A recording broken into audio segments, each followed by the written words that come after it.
네, 25학년도 37번 순서 문제 해설하도록 하겠습니다. 여러분 반갑습니다. 이 순서 문제는요, 좀 난이도가 있죠. 다른 유형에 비해서요. 왜냐하면 여기 오면 가장 적절한 것을 고르시오로 돼 있잖아요. 그러니까 뭐 말이 안 돼 있는 건 아니에요. 그런데 그 중에서 가장 적절한 것을 고르니까 가능성이 좀 있더라도 가장 적절한 것을 고르라고 하니까 문제가 어려운 거예요. 그냥 뭐 이래도 되고 저래도 되고 어느 정도는 그런데 가장 적절한 것을 고르라고 하니까 37번 유형은 어려운 유형에 속합니다. 그렇지만 우리가 문해력을 통해서 독해를 한다면 충분히 순서 문제는 맞출 수 있다고 생각합니다. 그러면 지금으로부터 문해력을 어떻게 이용해서 해석을 하는지 보도록 하겠습니다.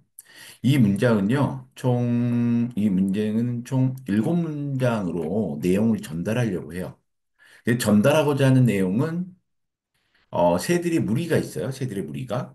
일렬로 세어 있는 무리가 있고, 그 다음에 원을 형성해서 무리가 있는데, 어떤 애들이 더 정신없냐 이거예요. 쉽게 얘기해서 어떤 애들이 그냥 굉장히 놀라고 굉장히 두려움에 떨고 있느냐. 상식적으로는 그것이 설명이 되지만 이걸 과학적으로 증명하기 위해서 여러 가지 실험을 한다. 이런 내용의 글이에요. 그런데 여러분, 이 문장을 읽었다 그래서 다음과 같이 제가 얘기했던 대로 그렇게 요약이 돼서 나오는 건 아니에요. 그냥 느낌만 있을 뿐이에요. 무슨 말씀인지 아시죠? 마치 우리가 이 글을 읽었어. 그러면 내용이 뭔지를 다 아는 것처럼 그건 아니에요. 다만 왠지 이럴 것 같다는 느낌, 이런 느낌이라는 게 형성이 되는 거야. 그럼 보도록 하겠습니다. 첫 번째 문장은요. 당신의 백야드에서요. 뭐 새 한 마리를 본대요. 그럼 상황이 그려지죠. 새 한 마리를 보아라. 새들을 보아라고 했고요. 그다음에 두 번째는요. 만약에 한 새가요. 놀라서 파사닥 날아오른다고 하면 다른 애들도 따라 할 거라는 거예요. 많이 관찰해 보시면. 그리고 여기 이제 분사구문이 나왔어요. 기다리지 않아요. 판단할 때까지. 위협이 진짜인지 아닌지를 판단할 때까지. 그죠? 기다리지 않고 그냥 파다닥 떠오른다는 얘기예요. 그럼 새가 있는데 걔가 떠올랐어. 그러면 다른 새들도 같이 떠오른다. 세 번째는요. 그들은 새를 얘기하죠. 새들이 감염이 되었다. 뭐에 의해서? 감정 전염에 의해서 전염이 된 거다. 옆에가 뭐 하면 나도 거기에 따라서 똑같은 반응을 하죠. 왜? 경험상 얘가 놀랄 리가 없잖아요. 무슨 일이 있으니까 걔에 따라서 움직이면 되는 거예요. 네 번째는요. 그 실험 프로젝트에서 얘네들이 왜 그럴까를 분석을 했대요. 그래서 이 프로젝트에 대한 설명이에요. 여기 있는 이 사람 있죠? 마크요. 마크가 했대요. 다른 동료들과.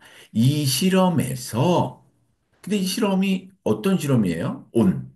Patterns of Anti-Predatory Scanning이라는 거예요. 그죠? 이거에 관한 실험을 마크가 그의 학생들과 했다 이거예요.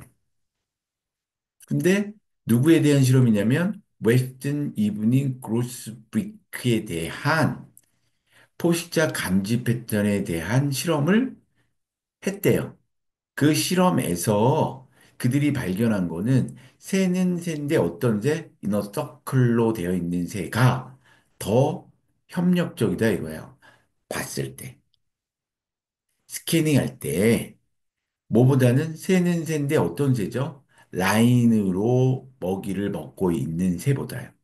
그럼 여기서는 새의 똑같은 새인데 모양이 다른 새요. 둘러싸여 있는 애하고 한 줄로 쭉 돼 있는 애. 한마디로 이너 서클로 돼 있는 애하고 이너 라인으로 돼 있는 두 애를 했더니 서클로 돼 있던 애들이 아주 유기적으로 더 협력적인 것처럼 보였다는 얘기예요. 다섯 번째는요. 새들이 있어요. 라인으로 돼 있는 새들. 걔네들은 어떤 특성을 갖고 있냐면 옆에 있는 애들만 보는 거예요. 가장 가까운 이웃만 본대요.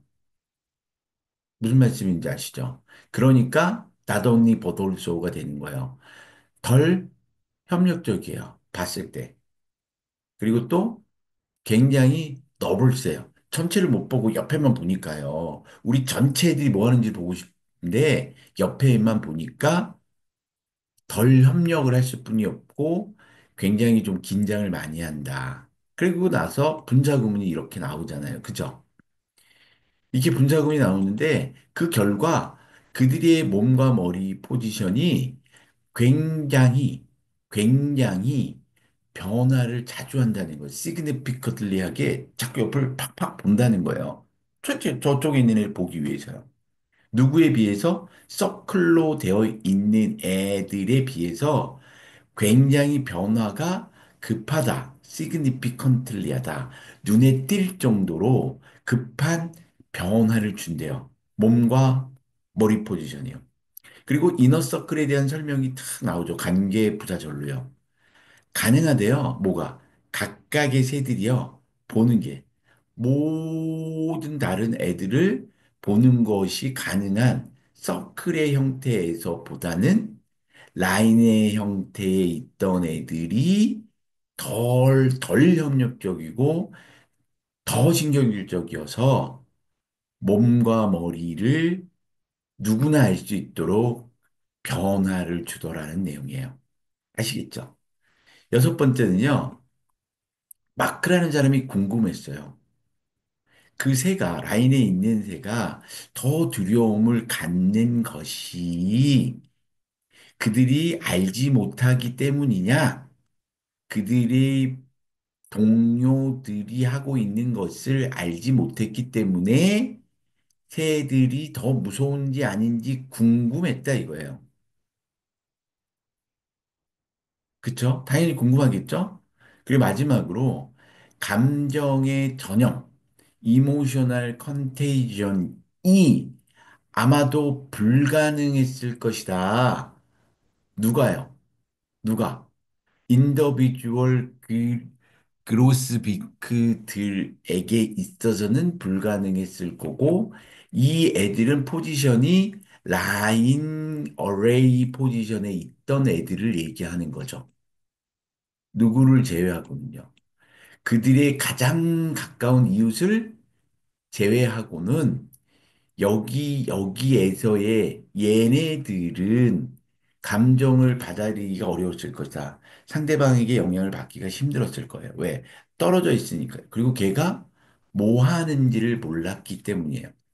제가 이렇게 해서 37번을 해석을 해드린 거예요. 지금 제가 해석을 해드린 건 시험장에서 해석은 아니에요. 여러분들이 시험장에서 느끼는 건 새가 있어요. 근데 형태가 두 가지 형태의 새들이 있는 거예요. 라인으로 된 애가 있고 하나는 원으로 둘러싸여지 원의 형태를 띠고 있는 새가 있다. 그런데 얘네 둘의 차이가 있더라. 그 차이가 뭐냐? 라고 했더니 내가 볼 수 있냐? 보지 못하느냐의 정도로만 이해를 하게 되는 거예요. 새가 있다, 두 가지 형태가 있고, 어느 형태가 더 좋은지, 왜 그런 행동을 하는지, 이 정도뿐이 우리가 해석을 못하는 거고요. 그 정도 형태만 이해해도 순서 문제를 맞추는 데는 어려움이 없습니다. 다만, 지금 여러분들에게 제가 해석을 해드린 부분은 좀 더 구체적으로 해석을 해드렸어요. 시간을 많이 들여서.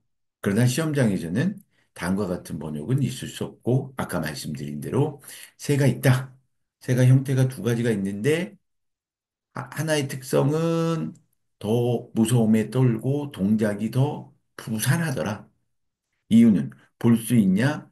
동료를 볼 수 있냐? 없냐에 따른 것이다 정도 이해하게 될 것입니다. 좋아요, 구독 버튼, 알람 설정 부탁드리겠습니다. 감사합니다.